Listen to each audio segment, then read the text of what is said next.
we're gonna get started now.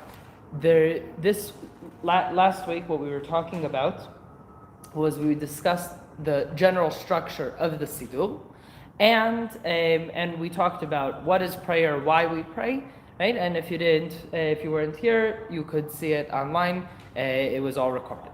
This week, what we're going to be focusing on is two topics. We're going to talk about Friday night services. Okay, so the focus is going to be Kabbalat Shabbat, a bit of what is Kabbalat Shabbat, and the second thing that we're going to talk about is Kriyat Shema. Okay, so for today we are going to be using the Siddur. For a lot of the class, we are going to be using the Siddur and following in. But just like what we mentioned beforehand, we're going to be talking very, very broadly about these topics. We're not going to be getting into all of the very small details. That if we see that there's a big demand for it, then maybe after the holidays, then we can start again and do like something like diving deeper in for that specifically. So we have Kabbalat Shabbat, and Kabbalat Shabbat is not like the other tefillot. So the tefillot that we're familiar with, we have three prayers every day. We have shacharit, morning, mincha in the afternoon, arvit in the evening. Then we said that we have musaf, which we're going to talk about briefly next week. That is, musaf literally means extra, right? So it is an extra service that it happens on Shabbat, on holidays, Rosh Chodesh, right? But it's not something of every day. But Kabbalat Shabbat is not mentioned anywhere as this type of davening. So the question is, well, what is Kabbalat Shabbat? Where does it come from? And different customs around it. So the first thing is, Kabbalat Shabbat, there were always different customs about doing things in honor of Shabbat. Wearing nice clothes for Shabbat, taking a hot shower before Shabbat. The halakha talks about it even before people had a normal routine of taking baths and showers. It said that you should bathe on Friday before Shabbat. Okay, like that, like once a week you should be bathing. You should make sure that you're coming in clean.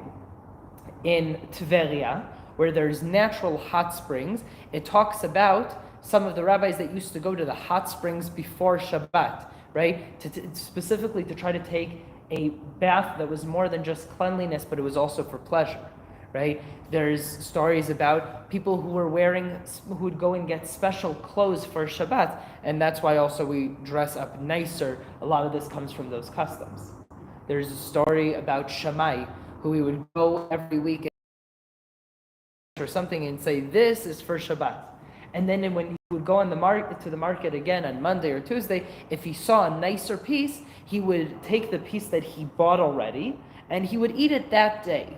And the new piece, that piece became for Shabbat, right? So everything always is going up and becoming more and more in honor of Shabbat, and making sure that you have the best things always for Shabbat. Then in the 2nd century, we have a story of Rabbi Hanina, that he was living in Israel, and it says that he would go and greet the Shabbat.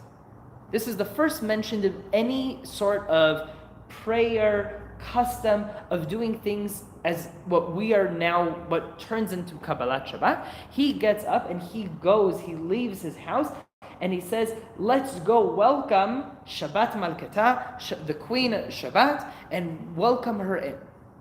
By the 16th century in Tzfat, you already have the Kabbalistic movement, and that's where things start to change and actually like form in a way of Kabbalat Shabbat, pretty much what we're familiar with today. Okay? So Kabbalat Shabbat, the literal meaning is welcoming in the Shabbat. Okay? Welcoming in the Sabbath, welcoming in this special day. And it started out with a custom from a few different rabbis, that they would read certain chapters of Tehillim, certain chapters of Psalms, and they would read it as a sort of prayer to welcome in the Shabbat. Now, if you've read Tehillim with some depth in it, you see that there's actually something very, very musical about it. Today we kind of lost it because we read it in more of a prayer kind of way, but when King David is writing them, he's a musician. He's a poet, right? He's writing these things down. They're expressing very deep emotions of what he wants to convey that he's feeling. And later on, when you look at a lot of our tefillot, a lot of the prayers come from Tehillim because he's one of the only people that we have in biblical times who's writing things in that kind of way. He's writing things from his heart in a prayer form. So there's different customs that start at that time, and people start reading chapters of Tehillim, the most famous of which is the Arizal. The Ari Kadosh, okay, is Rav Yitzchak ben Shlomo Luria. He is one of the big Kabbalists of that generation, and there's a lot that he actually leaves behind. But he starts this custom, as far as we know, it was his custom to read chapters of Tehillim as a form of welcoming in the Shabbat. The same time, there is a man named Rav Shlomo El-Kabetz, and he writes the most famous one of them all, which is Lecha Dodi. Lecha Dodi, okay, is written by him, and we'll talk about Lecha Dodi in a second, but he writes it down, and his brother-in-law, okay, Rabbi Moshe Kordverik, he takes it, and he actually writes down the other 6 that we use today, okay? So they're all in all, there are 7 mizmorim, there are 7 chapters of Tehillim that we are reading as part of Kabbalat Shabbat. There's 6 before Lecha Dodi, and these 6 represent the 6 days of the week. So there's 6 days of a week building up to Lecha Dodi in the middle, and then after Lecha Dodi it ends with Mizmor Shir Liyam HaShabbat. Here is a psalm, here's a song for Shabbat. Okay, so this is like the part of the source of that. There's a few other customs, and we'll discuss them soon. Okay, there's a few other customs that have to do with the way of Kabbalat Shabbat and how we use it today, how it's used in the type of singing, the fact that you can have. You don't need a minyan for it. There's a few different things about Kabbalat Shabbat than other of the tefillot, but there's an important thing to realize that this is our physical welcoming in the Shabbat, right? So when does Shabbat come in? We're taking a small step away from the Sidur, from the actual prayers, and we're asking, when does Shabbat come in? So there's certain things that are very clear to us. Okay, as soon as it's dark, Shabbat is in. But we have an extra mitzvah because we love Shabbat to bring in Shabbat earlier, to make an extra effort to spend more time with God on Shabbat. The whole discussion around Shabbat has a very different element than the rest of the days of the week. It is according to the Kabbalistic teachings, it actually is the last piece of Gan Eden, of the Garden of Eden, right? So we're kicked out from Gan Eden, and then our neshama, our soul, still has some sort of connection, and it only gets that rest on Shabbat. So we want to be able to nourish our neshama in the way as much as we could. So what do? We try to give Shabbat as much time as we possibly could. So you can bring Shabbat in early.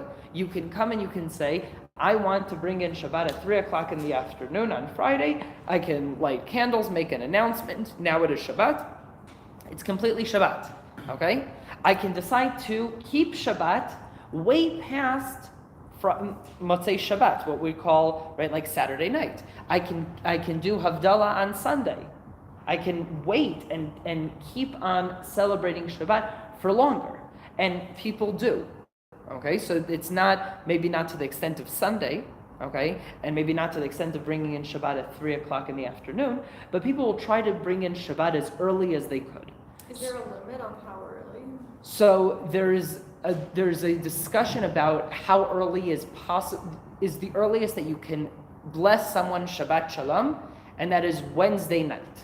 From Wednesday night, you can bless people with a Shabbat Shalom because it is it is connected already to the new Shabbat, not to the old Shabbat, right? But you can, I would say the majority of mainstream halacha says you can bring it in after midday of Friday if you have daven mincha, right? So you have plag mincha gedola, where it's like the first time that you can daven mincha, you pray over there, and then you can bring in Shabbat. That it would be the earliest stage that you can bring in Shabbat, and the latest that you can hypothetically take Shabbat out, it would be on Tuesday.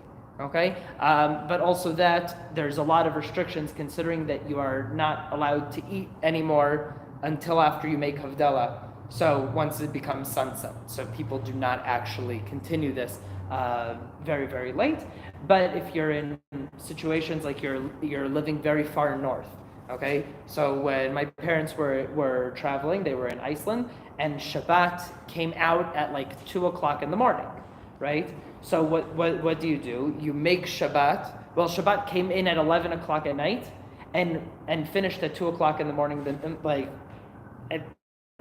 and Saturday night. So they brought in Shabbat at 8 o'clock at night. They brought it 3 hours. They brought it in 3 hours early, and then they went to sleep and made Havdalah with breakfast the next day. Right? So there are situations like this. We don't come across them a lot, but it is like good to know. Yeah. What is that group that Amshinov are a Hasidic group. The Amshinov. They're a Hasidic group that have a very serious. Yeah. He has a very serious problems with time, and he likes to. Yeah. It's just the rabbi of Amshinov. It's not everybody, but he does, I think, Havdalah on like Monday or Tuesday every week. It's Amshinov. It's like just one specific Hasidic group, and it's just one person in that group. But he got a name for himself. He made a name for himself in this manner. So the question is, well, when are we bringing in Shabbat physically? So when women light Shabbat candles, they're doing a physical action, saying, "I am bringing in Shabbat." Right? So as soon we go in, we daven mincha after our wives light candles, and only then we're doing Kabbalat Shabbat, and there's still time before sunset. So women are bringing in Shabbat sometimes half an hour before men are bringing in Shabbat. Then we are bringing in Shabbat when we say the words, okay, Boi Kala, Boi Shabbat Malketa. Right? The end of Lecha Dodi is the announcement of we are bringing in Shabbat.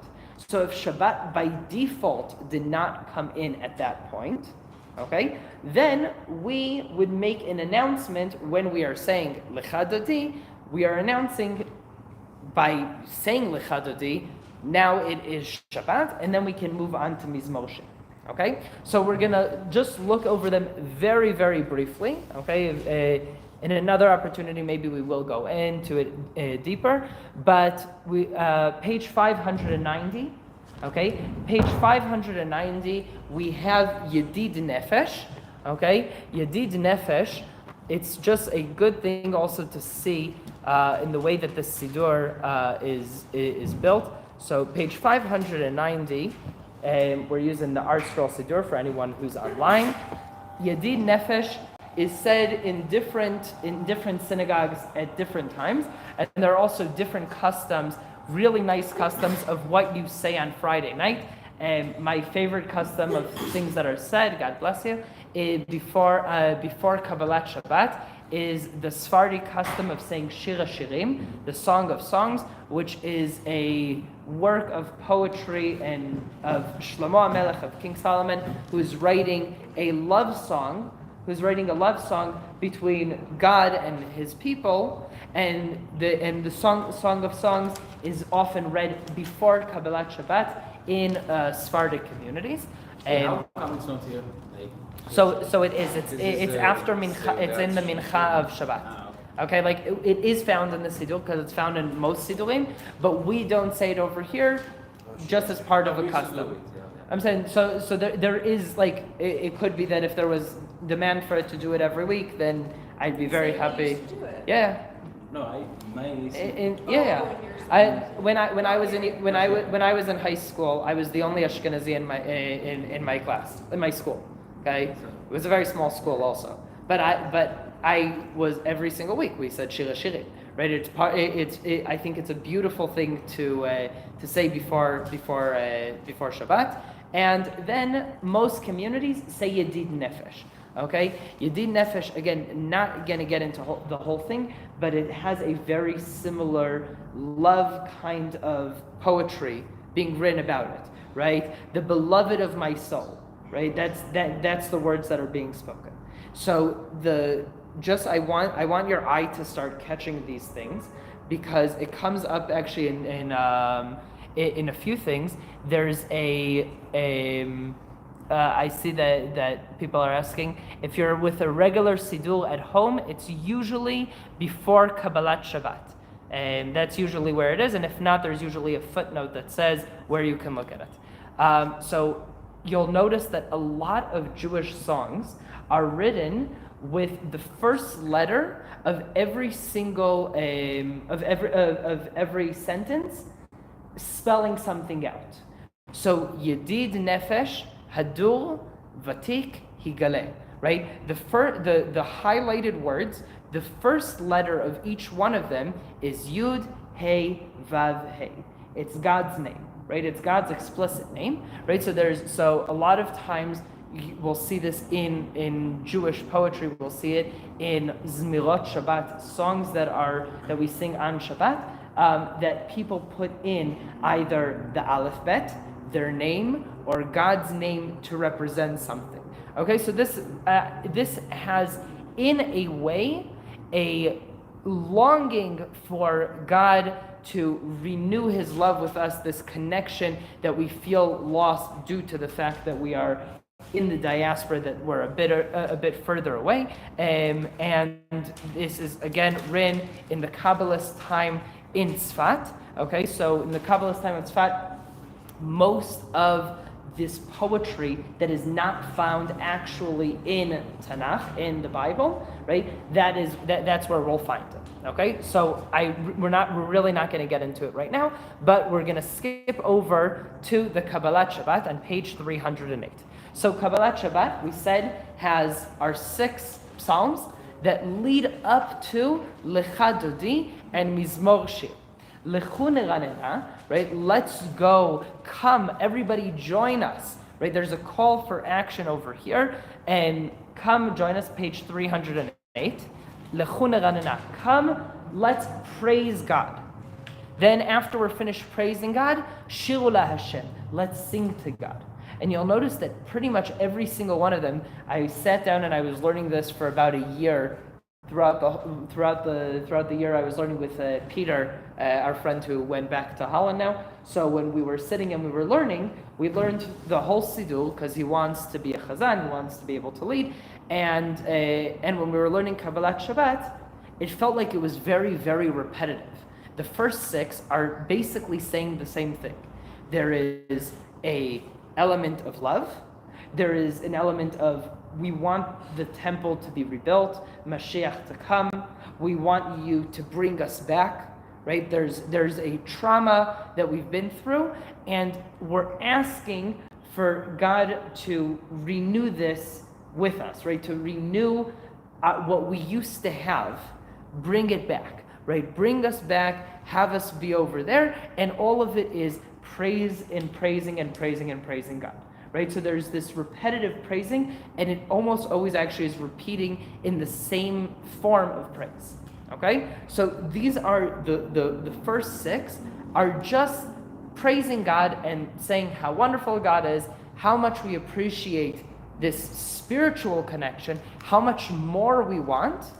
Okay, and then we get to something over here that to Mizmor LeDavid on page 314. Okay. Page 314, Mizmor LeDavid. Mizmor LeDavid, we stand up in. Okay? In Mizmor LeDavid, you'll see in our synagogue that we stand up. There's different customs, so if you're in a different synagogue and you see everybody sitting, that is also okay. Okay, so Edot HaMizrach, the Sfaradi communities tend to actually sit in this one. However, if you're in, well, there's a question of what do you stand up for and what do you not. But also Birkat Hamazon, you do it before. Birkat Hamazon, you do what before? This is Moshe Yom Shabbat. Really? In my community, we are doing that. You do? Yes. Oh, you do? No, Mizmor. מזמור של יום השבת, אנחנו עושים... Oh no, so you're talking about Mizmor Shir after the Chadodi. Okay. We're at 314. Okay. Yeah, so we say, by the way, we say Mizmor Shir for a few different things. We say it for Kiddush. Ashkenazim say it for Kiddush, and but there's a lot of different customs of why you would say Mizmor Shir Le'Yom HaShabbat. We'll get to it in a second. But Mizmor LeDavid, it's important to note, and just on like the physical aspect of it, is that we stand up for Mizmor LeDavid, in a way of welcoming in the Shabbat. And soon we'll get back to, well, why is that welcoming in the Shabbat? The other one over here on this page, Ana Bekoach, okay, is one that we were saying, and it didn't quite catch on. Maybe we'll try to bring it back again, okay? But Ana Bekoach happens to be an extremely powerful prayer. It is not in Tehillim. It is a Kabbalistic prayer, and the letters that you see on the left side, okay, so if you're looking, you have the line Ana Bekoach Gdulat Yamincha Tatir Tzerura, and then on the side it says Aleph Bet Gimel Yud Tav Tzadik, right? This is known as also one of God's names. It's called the name of 42, okay? So there's a Kabbalistic reason for putting this in, okay? Now, So what is it? so I'm saying there's a Kabbalistic reason for basically this name, and we're not getting into like the whole discussion of the Kabbalistic movement and the understanding, but also when you're looking at all of our things that are not Tehillim, right? So David HaMelech writes This one you read Mizmor. also in Shacharit.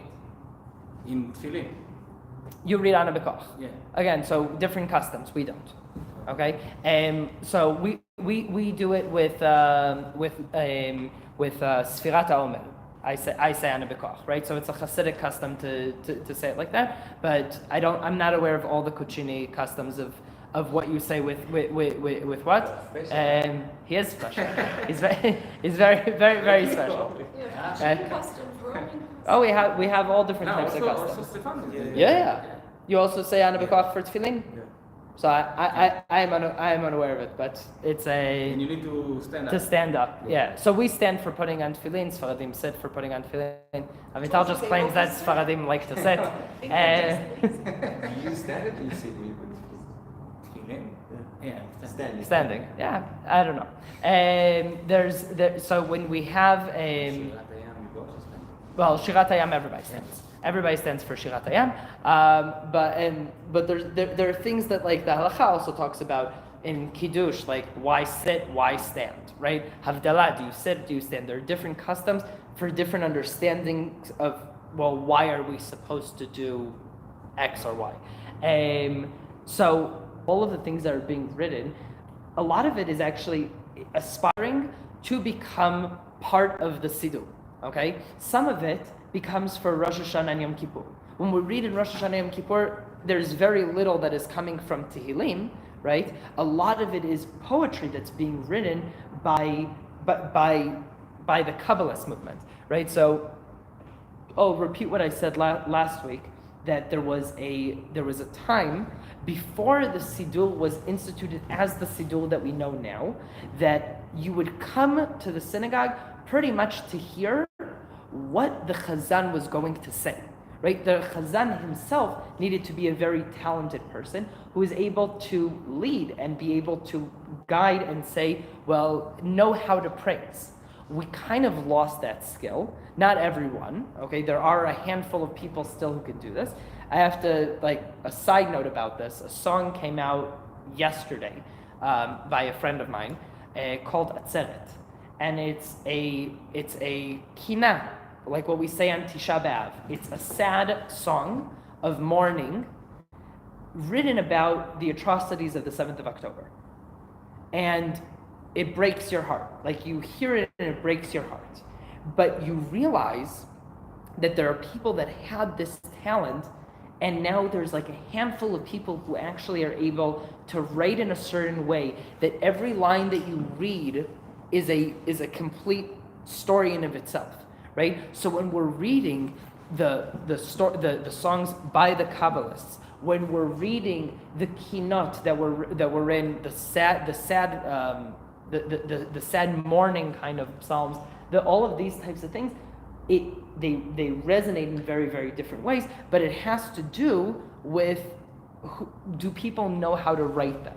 The Kabbalist movement had a tremendous amount of people who were trying to write them, and only a handful of them made them into the Siddur.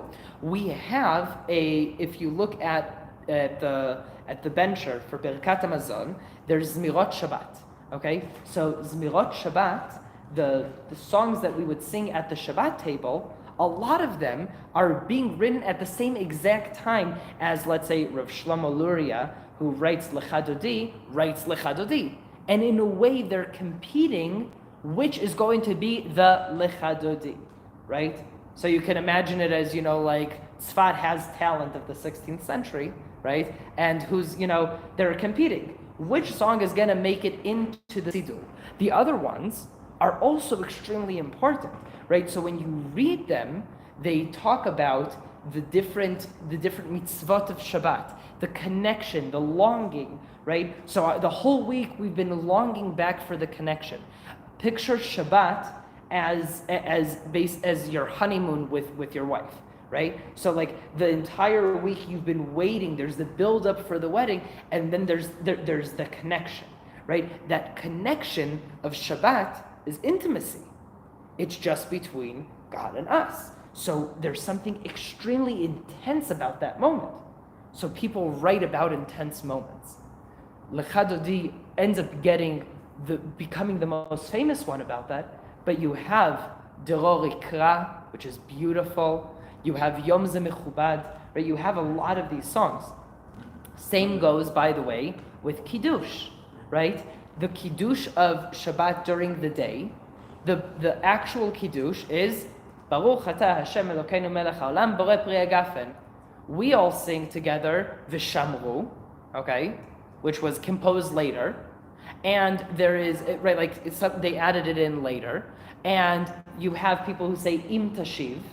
I say Mizmor LeDavid, okay, but at home I also sing Chai Hashem, which is also from the Kabbalist movement, okay, and it talks about the mitzvot of the day, the mitzvot of Shabbat, and the specialness of Shabbat. And it's a beautiful song that people just are unaware of. But there's so many of them, and only a handful were able to actually make them into the Siddur.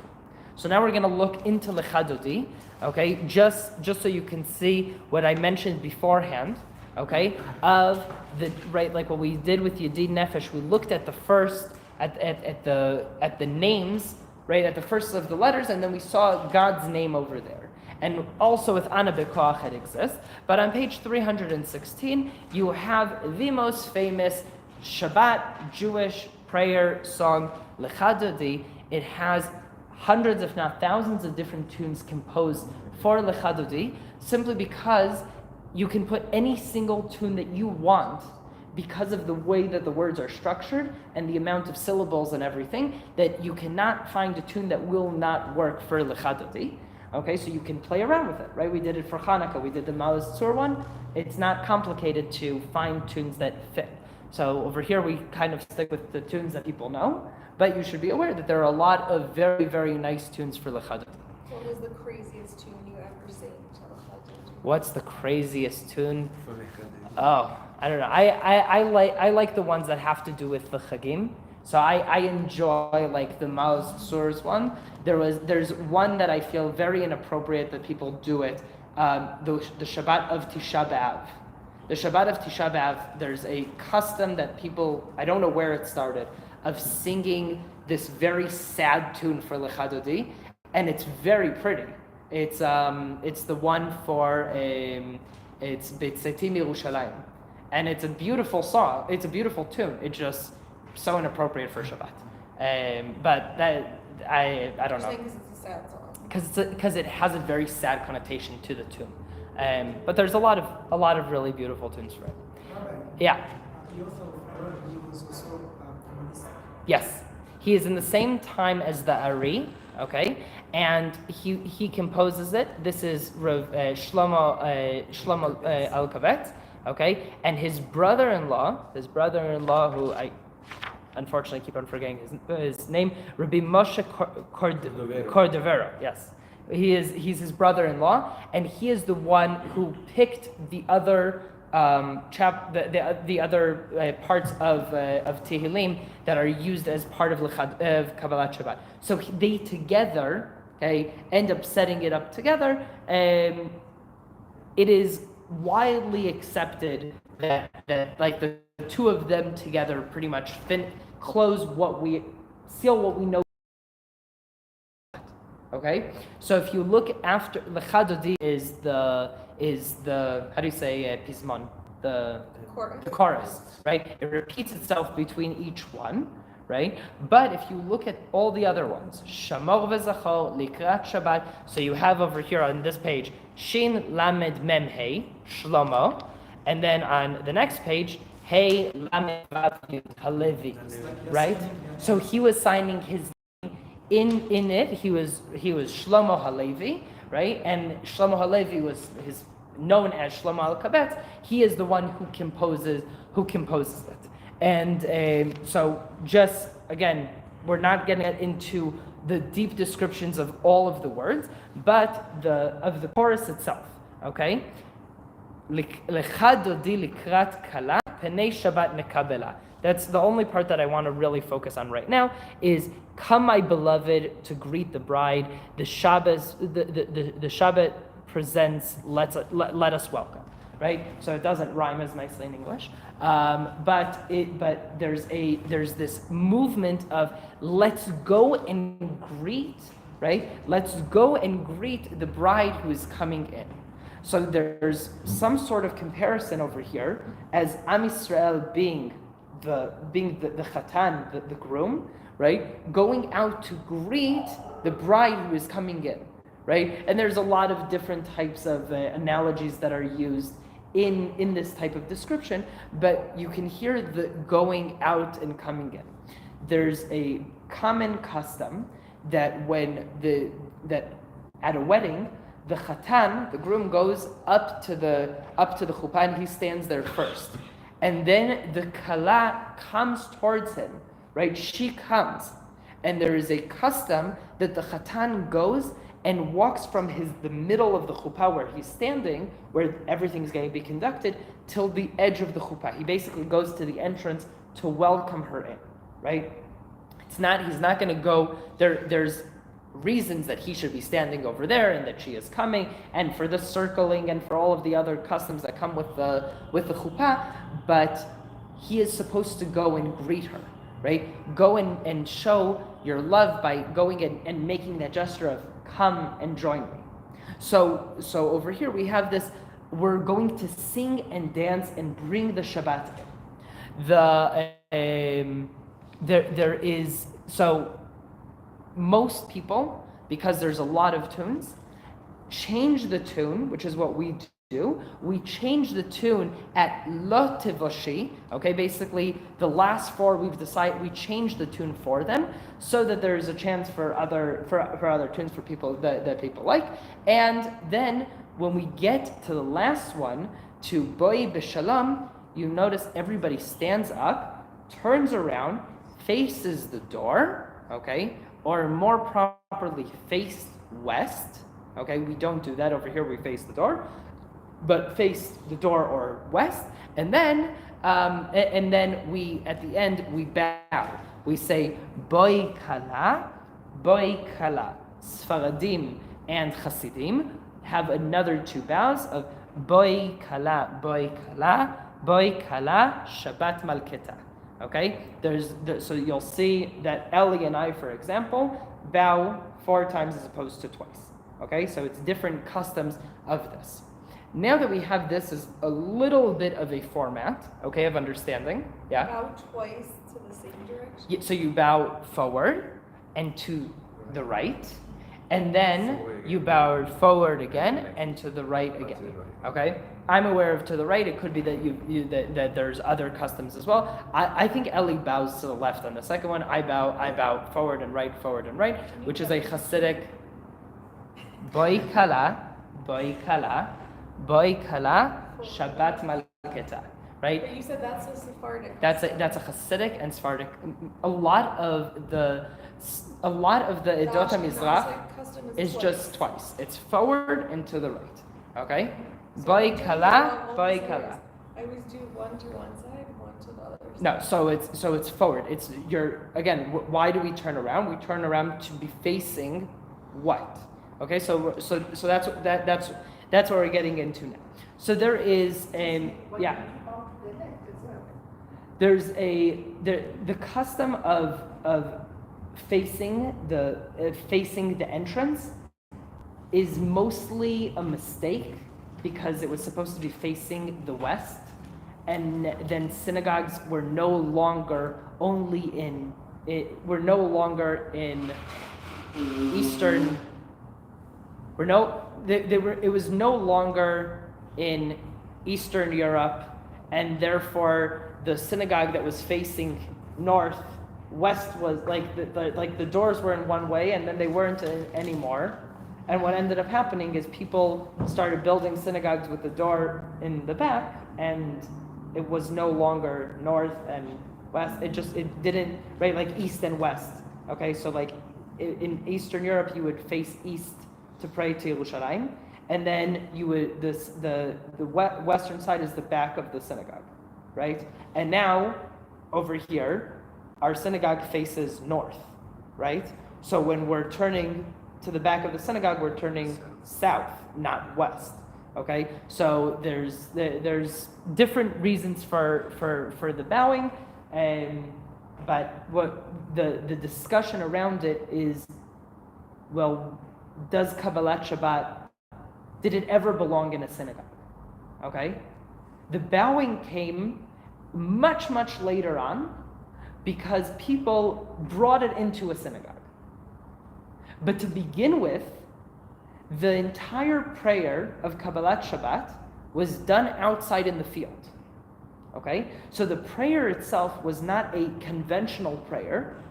And by the way, there were communities that brought in Kabbalat Shabbat into their communities much later.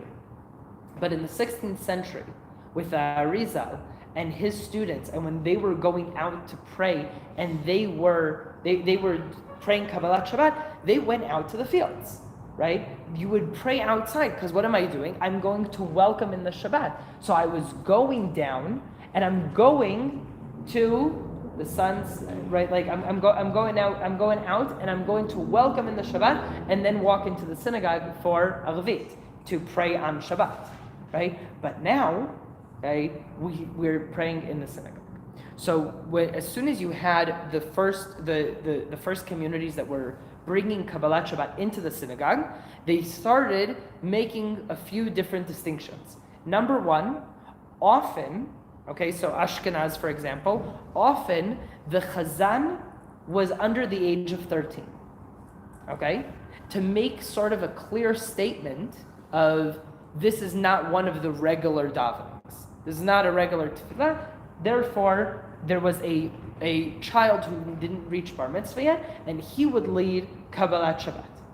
The second thing was that if you'll see, a lot of synagogues have two separate podiums. Ours is actually built a little bit funny in this kind of way, but usually there's a podium in front where the Chazan prays from, and then there's what's called a bima, and that is a big stage in the middle, okay? And it is a middle podium. A lot of times that's where you read the Torah from. Okay, ours I would say is backwards in that sense. Okay, and the Chazan for Kabbalat Shabbat would always lead from the second podium, not from the main one, right? Not from where the Chazan is leading, to make sort of a statement. There were communities that took them generations until they started doing Kabbalat Shabbat at all, or if they were doing it, it wasn't into the synagogue, or if it was in the synagogue, it was in back, right? Like there was a lot of different customs that developed with it.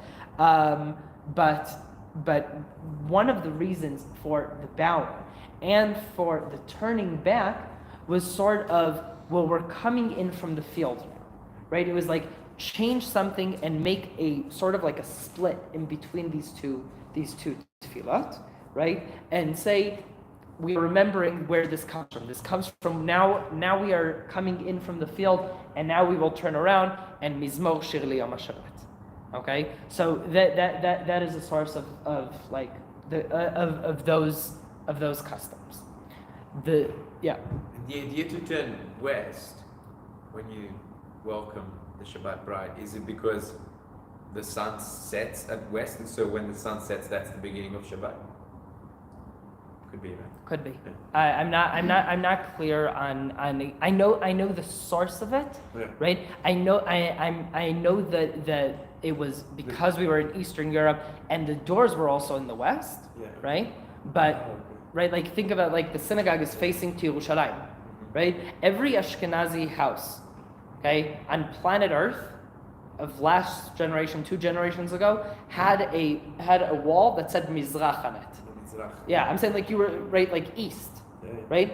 You were living in America. You had a wall that said east, right? Right. It didn't matter where you were living anymore. It was east is where Israel is, okay?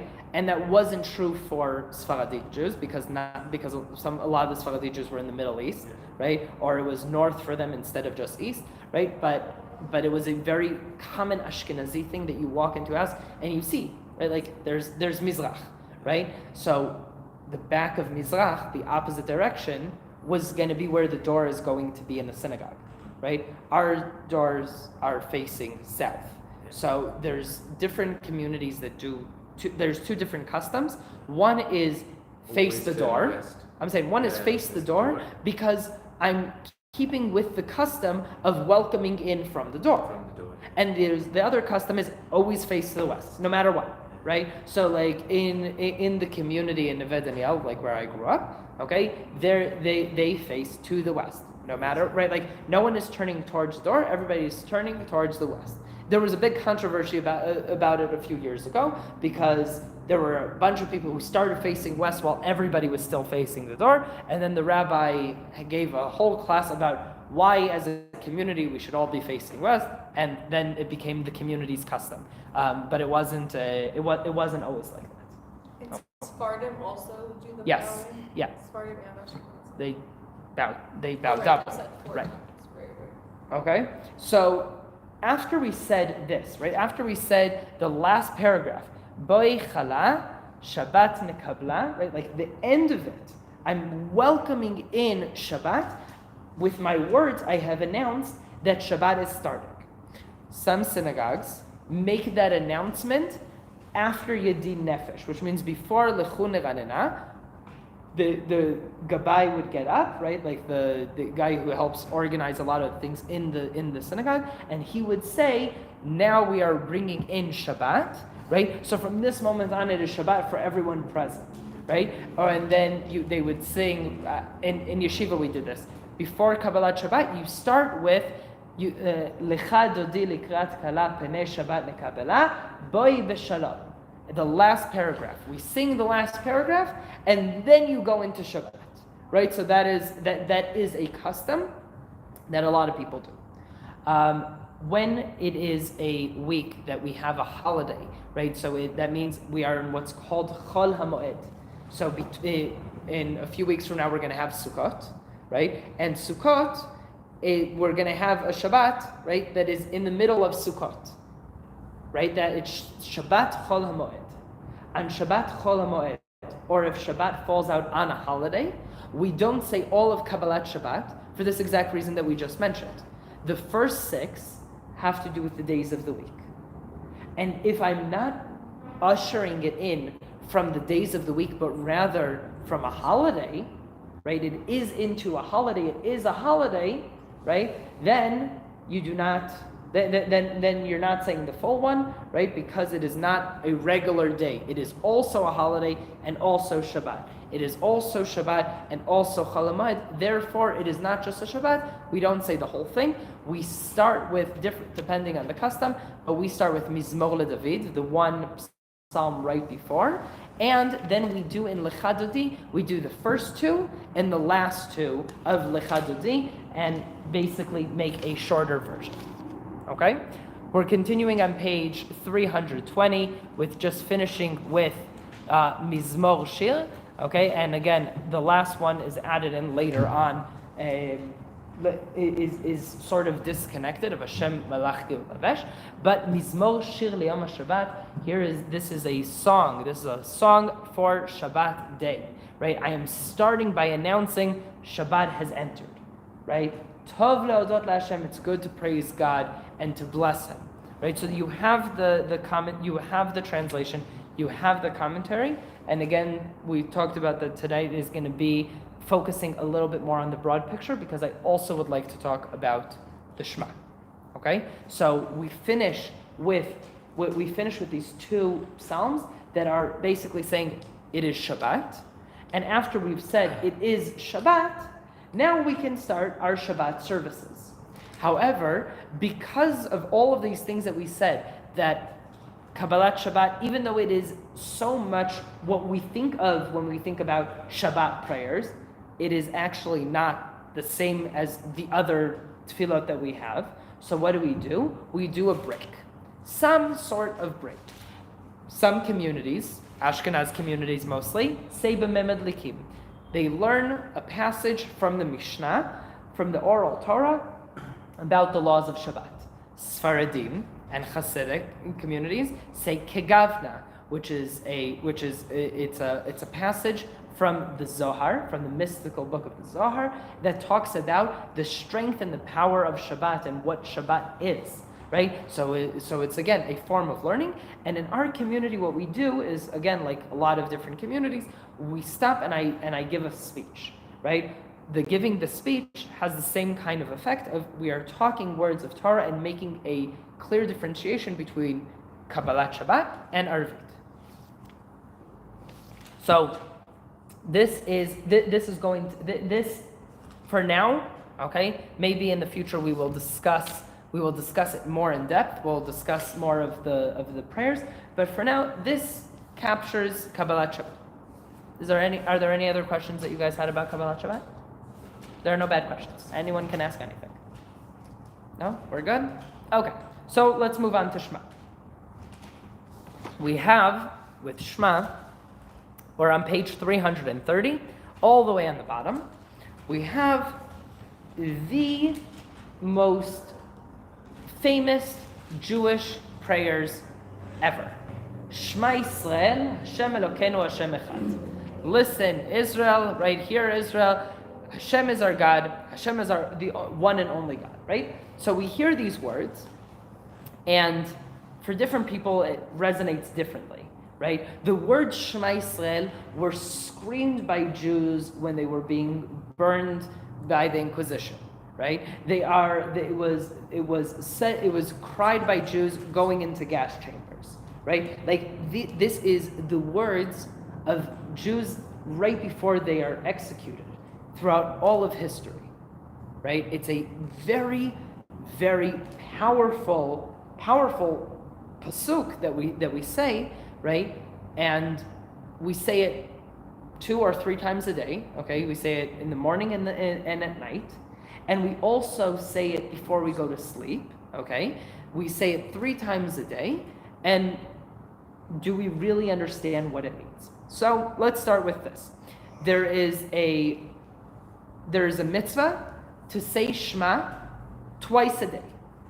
Okay? It's an explicit mitzvah, okay? Commandment to say Shema twice a day. It says, B'shochbecha uvkumecha, when you are going to sleep and when you are rising.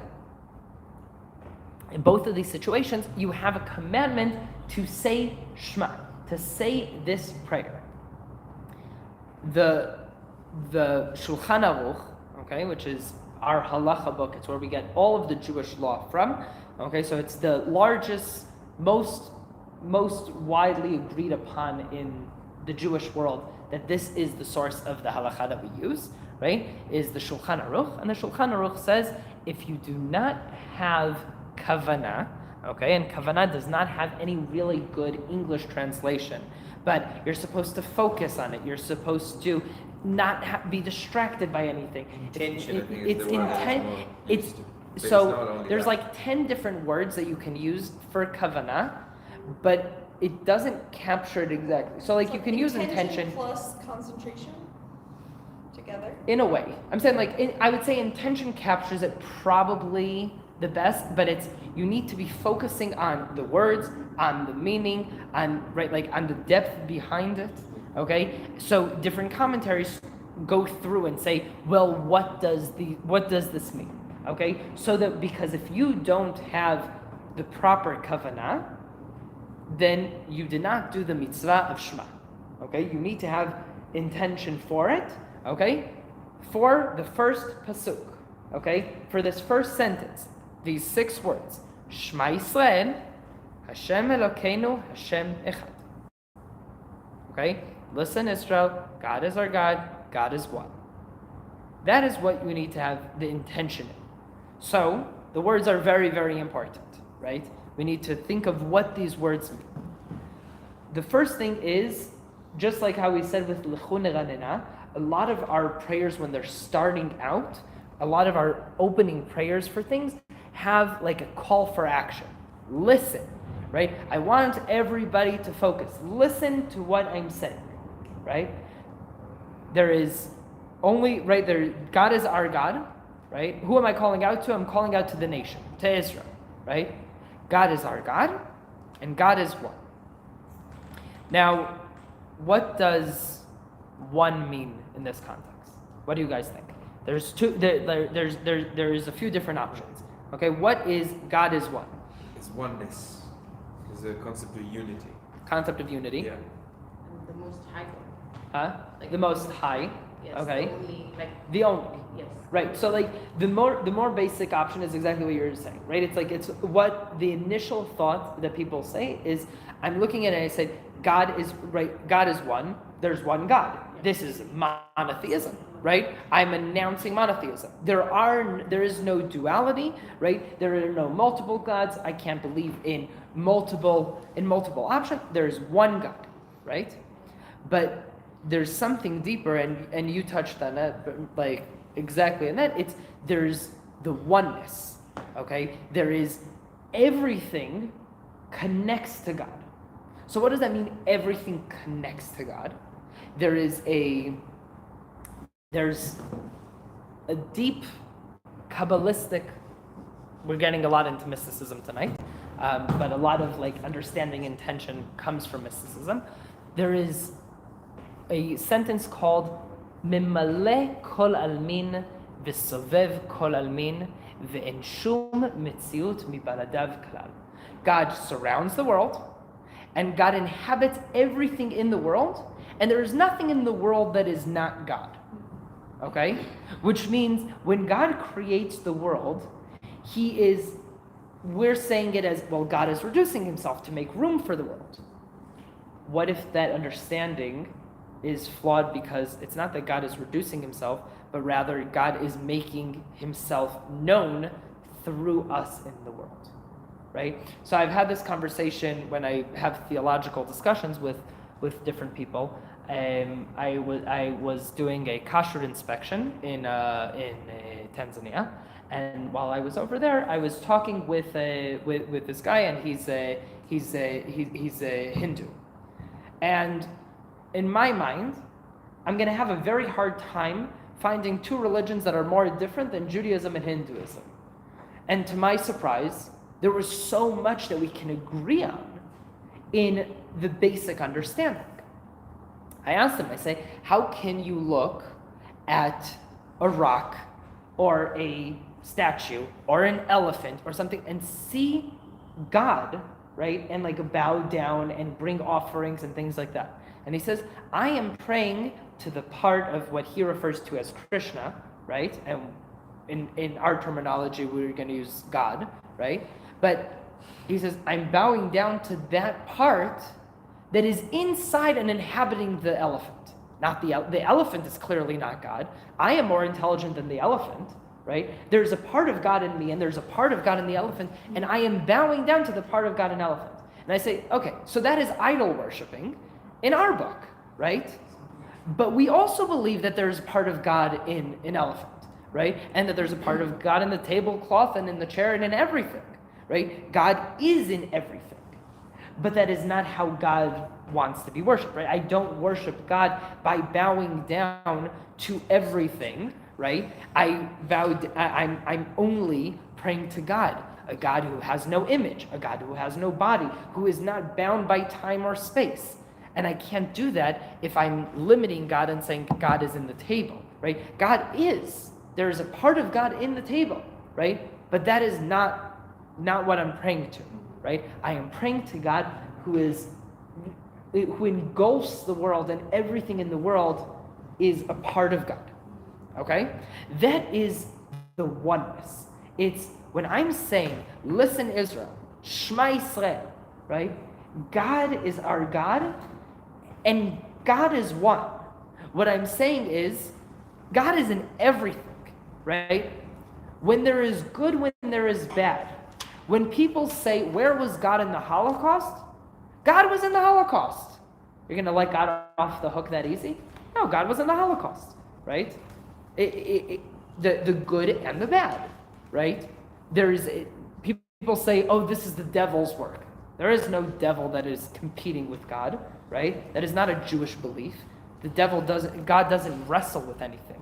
There is nothing that everything is subordinate to God, right? So therefore, God, right? God is in everything. And when there are things that happen, we can ask why, we can try to figure out, we can try to look. Some things we understand, some things we don't. But I don't go and try to blame other things and say, well, God's not here, or the devil took over. These are the devil's minions, right? Like things that you hear people say. I said, like, don't go there, right? Don't let God off the hook, right? But God is one, God is everything. And that is a very, very powerful statement.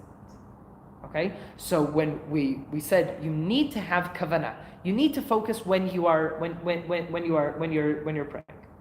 And you need to have this in your mind of, I am saying, listen to myself, to the nation, to everyone who can hear me throughout all generations, right? This is a cry from the soul, right? It's a cry for all those who cannot say Shema Yisrael, right? For all those who do not know how to say Shema Yisrael, for all those who will not say it, right? And we're saying it for them, and we're saying, even if you can't say it, I am saying it for you. I am saying that there is a God, and that God is our God, and that God engulfs the world and is in everything. And when you're going through a rough time, remember God is there with you. Okay? Remember that God is there with you. David HaMelech says this. He says, if I look for you in the deepest pits of hell, I will still find you over there. Right? It doesn't matter where I'm looking for you. Right? Like, God is in everything. So if God is in everything, Gam ki elech begates al mavet lo irara. Even if I'm walking in the deepest, darkest pits of hell, I do not need to fear ki atay imadi, because you're with me. Right? God is there. So that is the cry of Shema Yisrael. And what do? We cover our eyes. Okay? We cover our eyes with our right hand and we say, Shema Yisrael, Adonai Eloheinu, Adonai Echad. Right? The prayer is, I'm taking everything out. Right? I cannot be distracted by what's around me. I need to be just me with these 6 words right now in the present. I need to be able to say them without being confused with everything around. So I close my eyes for it. Yes? I have a question. What is the significance of saying Shema in the morning or also during the night? And at the end of the day, the person does not fulfill what the Shema is calling them to do. Okay, so those are 2 separate things, right? And the question of why do you have a commandment of saying it in the morning, at night, and if a person is saying it every morning and every night and not fulfilling it, then what is it worth, right? The first thing is you have a commandment, right? You can say that about everything that people do. You can say, well, if you are not perfect, then why do anything at all, right? You have separate commandments. You have a commandment to do certain things, and you also have a commandment of say Shema. So the first thing is you have a mitzvah. Say Shema in the morning, say Shema at night. Okay? It's in the chapters of Shema. It says, Bishach Bicha, when you are lying down, right? When you're going to sleep, and Uvikumecha, when you get up, right? So in the morning and in the evening, that's when you have. And the Gemara in Brachot discusses at length, is it a commandment? Is it not? Is it right? Like, is it a mitzvah from the Torah, a mitzvah from Chachamim? Is it, do you actually physically need to lie down? What if I'm walking? All of that is discussed, and the halacha is you have a commandment to say. So regardless of anything else that you've done during the day, if you at least said those two things, you've at least done two things right. Okay? It looks a bit superficial if someone is calling for something that he really does not do. It's like, yeah. That is true, right? That is true. You should be doing what you are preaching. You should. What can we do that not everybody, their actions and their intentions don't always match up? Okay? The people have this, look, there is no such thing as perfect. Okay? There is no such thing as perfect. So do you just say, because there's no such thing as perfect, I may as well give up to begin with? Or do you say, I will do the best that I could with what I could, however many times I could, right? So if I could say Shema in the morning, I'll say Shema in the morning. If I forgot to say it at night, I missed the mitzvah, right? Did that take away from the fact that I did a mitzvah in the morning? No, right? One of the things is you're not supposed to say Shema during the day without tefillin as a man, because it says that you have to tie these things onto your arm and put them in as a memory between your eyes. And if you're not doing it, then you're lying. You're saying do this and you're not doing it, right? So the Torah does react to this and say, you should. However, if you don't have your tefillin with you, you still have a mitzvah of saying Shema, right? So yes, there is an ideal of you should be living what you are preaching, and you should always try to strive for better. And I think that's also what the high holidays are for, is self-evaluation, trying to figure out how I've lived my life, how do I want to continue living my life. But that doesn't take away the fact that you have a mitzvah to do it. Okay? And Judaism is, contrary to many other religions, we put an extra emphasis on just practice for practice. Correct.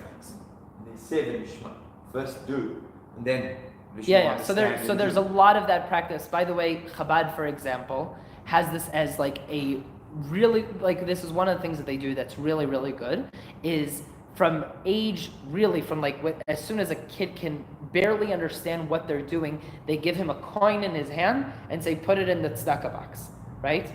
So he gets used to giving tzedakah, right? Just have your hand get used to this motion of putting money inside a tzedakah box, right? Giving charity, right? The money doesn't belong to the kid, right? He doesn't understand, right? He doesn't understand that if he took that coin and put it in his pocket and the end of the week he can buy something, right? Like, he doesn't have that understanding, but he is told every single day, here you go, here's a coin, put it in, right? And it starts out as a game, but it grows into something, okay? It's one of the reasons that Chabad, by the way, puts on tefillin as one of their missions, of putting on tefillin on every Jew. Why? Because if you put on tefillin, even if you're not doing anything else, it's like putting on a nice hat and being naked, right? It's, once you put on the nice hat, you'll realize, oh, maybe I should also put on some other clothes, right? That is how the Lubavitcher Rebbe described it. He said, tzitzit is a very easy mitzvah, and you can get people to it's such an easy mitzvah, like, why would people not do it all the time? He says, but that's not what I'm going to focus on. I'm going to focus on putting on tefillin, which is a crown, right? It says, can you imagine a king walking around naked with a crown, right? Sooner or later, we'd have to put on everything else, right? So you would slowly, from force of habit. If there's a Jew who's saying Shema twice a day, I don't believe that is all they are doing, okay? Maybe they're far from perfect. We all are. I'm very far from perfect, right? That doesn't mean that I shouldn't say Shema, right? I should try. I should try what I could. Okay? But also in and of itself, it's one of the most basic principles of Judaism is that declaration itself. So The declaration itself is Yeah. extremely important. it's like if you're doing that, then If you're doing that, again, there's like, we eat pomegranates on Rosh Hashanah. Why? To say that even the most wicked Jews have mitzvahs like the seeds of the pomegranate that are so hard to count, right? There's so much good in each and every person. I can't believe that someone is saying Shema and that's all they're saying Shema and then going and robbing a place, right? It's like that's not how you. It doesn't go together. So if you're doing things, hopefully it will lead to other good stuff. Okay? Then, yes. What's the time of maximum to say the Shema? The Shema is the first 3 hours of the day, and these hours are not 60-minute hours, but rather depending on how you're dividing the day. So you divide the day into 12, okay, from sunrise to sunset. In Nairobi, because we're very close to the equator, it's basically 60 minutes the entire year. Varies by like a minute or two. It's really not that drastic, okay? And so from sunrise, you have 3 hours. Usually about 9:15, 9:30. That's it, right? Like so that is the time that you are supposed to say Shema in. If you woke up late, you forgot or something else, then at that point you could like say Shema later on, and you get credit for it, like reading it from the Torah, right? But not like saying Shema at the time, and Shema from the night, from sunset till sunrise. Okay, so the whole night you have an opportunity to say Shema. Okay, so there's I see we're a little bit going over time, so we're just gonna we'll try to get the main principles of Shema. There's we have, so we said we cover our eyes with our right hand when we say Shema. This is to be able to focus and to be able to focus on the words and not have anything else to distract us. There's the next sentence that we say is Baruch Shem Kevod Malchuto Leolam Va'ed. It's the last line over here. Blessed is his name, is the name, his glorious kingdom for all eternity. We say this quietly every single time, except on Yom Kippur, where we say it loudly, and we say it quietly. It's actually from a very interesting story in the Gemara that talks about the fact that when Yaakov is dying in Egypt, he calls all of his sons together to tell them that they're not going to be enslaved in Egypt forever. Okay, what's going to happen? And then he loses that prophecy and he cannot pass it on to the children, and he's concerned. He's concerned, what if amongst my children not all of them are worthy because they don't really love God and we won't follow in his path. Why would he think this? Well, Abraham had 2 children, Yitzchak and Ishmael. Ishmael did not follow in that path. Yitzchak had 2 children, Yaakov and Esav. Esav didn't follow in that path. I have 12 sons. Are they all going to follow in this path? So he's like, maybe they're not all as good as I believe that they were. And at that moment, they say, Shema Yisrael, listen Israel, which was Yaakov's other name. His name was Israel and Yaakov. Right? And they say, Shema Yisrael, Hashem Elokeinu, Hashem Echad. We also believe in one God. We also believe in this oneness of God. Okay? And he is our God. And what does Yaakov respond? Baruch Shem Kevod Malchuto Leolam Va'ed. May God's name be blessed, his glorious name. But because this is not a pasuk and it is separation inside Shema, so the custom is to say it quietly. Okay? But there's so that is the main custom for why we say it quietly. The three on page 332, you have over here the first chapter of Shema, Ve'ahavta, the second one, Ve'haya, and the third one on the bottom, Vayomer. These are the 3 paragraphs of Shema. The first one, Ve'ahavta, talks about accepting the yoke of Ol Malchut Shamayim, the yoke of heaven. That is a something that is very hard for people to understand. Because if you're picturing a yoke, right, you're picturing something that is weighing you down, that is heavy, that is hard. But if you think about what the purpose of a yoke is, right? You're familiar with what the yoke is? It was put on the necks of bulls and donkeys to be able to plow, right? And a yoke. So it's called an ol. An ol is what's put on top of the animals, and it has room for basically, usually for two, right? For two bulls or for two donkeys, and they're supposed to plow the field, right? And when you think about it, the first instinct that people say is, I'm accepting a lot upon myself. This is heavy. This is hard. But what is the job of the yoke? The job of the yoke is to connect the two animals so that they can march together. It is to help guide them in a certain direction.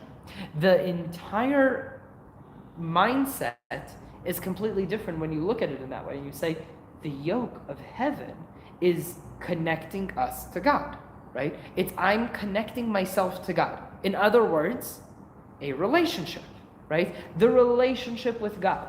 The relationship with God that I'm supposed to strive for, which is why the next word is ve'ahavta, and you should love, right? So there's a lot of things that you can command people to do, right? So if I'm a king and I'm commanding people, I can say, pick up these chairs, put them over there, something that I can measure and that I can tell you what to do and I can see it happening. But can I force someone to love me? The commandment of ve'ahavta, and you shall love me, or and you will love, right? Can God command on our emotions to that place? Can God tell us, say, you need to love? In a way, this is a byproduct of what I just said, right? It's if we are in this relationship with God, right? So just like any relationship, okay, you are invested in. A lot of relationships, there's different ways of looking at it, but let's think of your parents give you, or you give your kids, or your spouse, right? You're giving, you're receiving, right? There's a lot of different types of relationships in the world, and each of them have their own place. And because of the hour, I'm not gonna get into this very, very long discussion about this. But the understanding of, well, God, we are acknowledging God is one God. God is everything. The oneness of God. Therefore, what do I owe God? Everything. I owe God everything of my existence because I can never repay God. What do we call owing someone everything? In a way, it's love, right? It's giving nonstop because I've received more than I can ever repay, right? So I'm giving and giving and giving. Ve'ahavta, you should love God with your whole heart and with all of your body and with all of your might. And these things that I'm telling you today, they should be marked on your heart. Okay, it should become a part of you. Okay, and what is the next word? Vishinantam, and you should repeat them to your children, because any relationship, okay, needs to be passed on. I need to pass this on. If my Judaism ends with me, what a tragedy, right? What a tragedy if everything that all generations have worked for ends at this point. Then what do you say? I will teach later on. Okay? I feel like I'm quoting Chabad a lot tonight, but the Lubavitcher Rebbe said something that's really, truly, truly amazing about this. And he says, what about people that don't know, that feel like they don't know anything? He says, if you know Aleph, teach Aleph. You know the first letter of the alphabet, teach that. That's it. You don't know anything. Your parents didn't give you anything. You grew up with nothing. You have a child. You have a student. You have a responsibility to teach them. What do I know? I know the alphabet. Okay. I will teach the ABCs, right? That's what I'm going to teach. That is the responsibility. The responsibility is to pass this on. How are we here today after everything that the Jewish people have been through? How are we not wiped off the face of the earth? V'shinantam levanecha, the oral Torah, right? Keep on talking about it, keep on teaching it, keep on passing it down from generation to generation. When should you do it? When you are at home, when you are walking, when you are sleeping, when you are waking, when you tie it onto your hand, put it as a memory between your eyes, have it on your mezuzahs of your door, right? Every part of your existence should be in this relationship. You don't have time off, right? You can't cheat on your wife when you're on vacation, right? It doesn't work, right? It's not like, oh, but no one's here right now, right? That's not how that works. Same with God, right? You look at it and say, what is God asking? At home, when you're outside, when you're inside, when you're right, like when you're up, when you're down, when the morning and the night, when days are good, when days are bad, it does not matter. You have a relationship. Uphold that relationship. Okay? Really 2 words on the second one because it's longer and we're not going to get into it. Why don't you just continue? V'haya. There's a lot to unpack. There's a lot to unpack on the next one, so I'm going to continue here. V'haya in Shema, okay, the second one talks about that relationship, okay? Here's what happens if you listen, right? If the relationship is good. Here's what happens if you cheat on me, if the relationship is bad, right? So here's what is going to happen, right? And this is called ol mitzvot, the yoke of the mitzvot, of the commandment. I am accepting that I have a responsibility. More than just the love that we talked about in the first one, I'm saying we have a responsibility of actually keeping the mitzvot. Okay? And the third parsha is Vayomer. Vayomer seems like it doesn't belong here. Just the words, okay? And God tells Moshe to tell the nation, tell Bnei Israel to do this and to have tzitzit, okay? To tie these strings on the corners of their 4 garments, okay? And on the corners, and it will be, and if they, and one should be blue, and they should have tzitzit, and when they see it, they will remember all of the commandments, and when they see it, they won't follow their hearts, and they won't follow their eyes, that lead them astray. Why? So that you will remember and do all of the mitzvahs, and you will be pure and holy. Why? Here's the real kicker. I am God, your God, that has taken you out of Egypt to be your God. I am God. That's how that ends, right? How does this have to do with Shema? What is the connection? It's 3:34, right? What is the connection between these two? The connection was there's a mitzvah of Yetziat Mitzrayim, to remember that God took us out of Egypt every single day. That is a commandment. You must remember that God took you out of Egypt. We say it when we're saying Birkat HaMazon after we eat, and we say it over here as well, and it's mentioned a lot. Zecher LeYetziat Mitzrayim, when we make Kiddush, we repeat it a lot. There's an importance over here. But why is it put over here? Because this is the reason that God took us out of Egypt. What's the reason? To be your God, right? To have that relationship with you. So so it gets connected into Shema and becomes the 3rd chapter of Shema, okay? And when we have a minyan, then the Chazan repeats in the end and says, Hashem Elokechem Emet. God, your God, is true, right? That is how it ends. And next week we will continue. We will continue with Shmona Esrei, okay, with the Amidah, with the silent prayer, and we are also going to be talking about the Kaddish, which is a core prayer in and of itself. And depending on how much time we have, I would like to also try to cover Aleinu as a very important core prayer, and that will be the discussion for next week. Thank you very much. Amazing. Thank you. But